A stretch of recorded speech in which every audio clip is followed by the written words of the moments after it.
अबू हुरैरा रज़ियल्लाहु ताला अन्हु रिवायत करते हैं कि सरकार दो आलम सल्लल्लाहु अलैहि वसल्लम ने फरमाया, मेरी और लोगों की मिसाल ऐसी है, उस शख्स की तरह है जिसने आग जलाई और जब आग खूब रोशन हो गई तो परवाने उस पर गिरने लगे।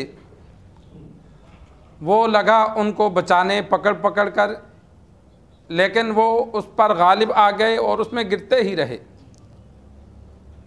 आप सल्लल्लाहु अलैहि वसल्लम ने फरमाया, मैं भी तुम्हें तहबंद से पकड़कर, कमर से पकड़कर गुनाहों से रोकता हूँ, लेकिन तुम हो कि आग में जा ही रहे हो।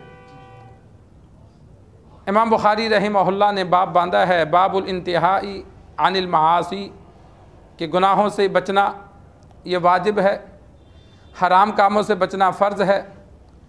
तो उस पर सरकार दो आलम सल्लल्लाहु अलैहि वसल्लम की दो अहादीस बयान की। एक ये हदीस बयान की, आप सल्लल्लाहु अलैहि वसल्लम ने फरमाया कि एक बंदा आग रोशन करे तो अब वो परवानों को बचाता है कि वो आग में न जाएं, जाएंगे तो जल जाएंगे, लेकिन वो बाज नहीं आ रहे, वो बीच में कूदे जा रहे हैं। इसी तरह आप सल्लल्लाहु अलैहि वसल्लम ने फरमाया, तुम लोगों को मैं बचाता हूँ कि जहन्नम से बच जाओ, ईमान ले आओ, कलमा पढ़ लो, लेकिन तुम मेरी नहीं मान रहे, जहन्नम ही में गिरे जा रहे हो।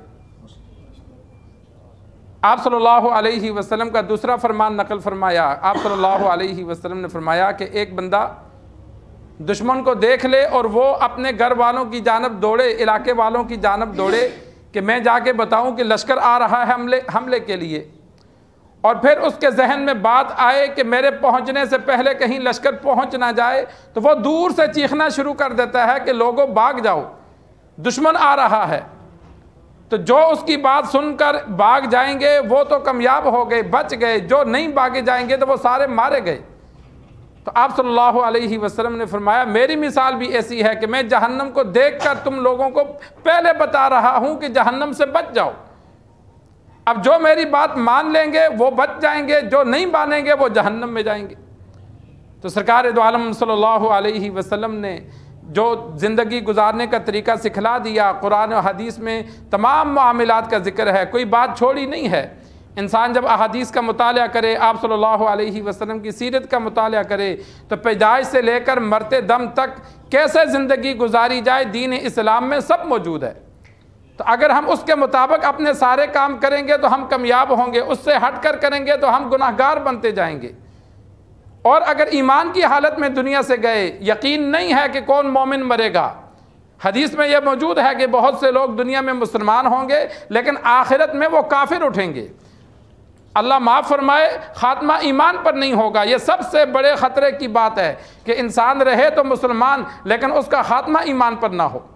तो खात्मा ईमान पर कैसे होगा? इंसान आमाल से अपने ईमान को मजबूत करे।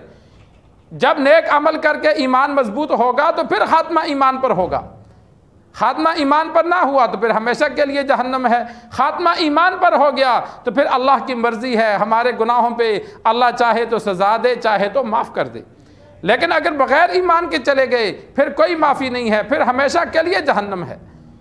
तो इसी वजह से सरकार दो आलम सल्लल्लाहु अलैहि वसल्लम ने सब कुछ पहले बता दिया कि मैं जहन्नम से बचा रहा हूँ और तुम उधर जा रहे हो। जितना इंसान गुनाह करता है वो जहन्नम की तरफ जाता है, जितना नेक आमाल करता है वो जन्नत की तरफ जाता है।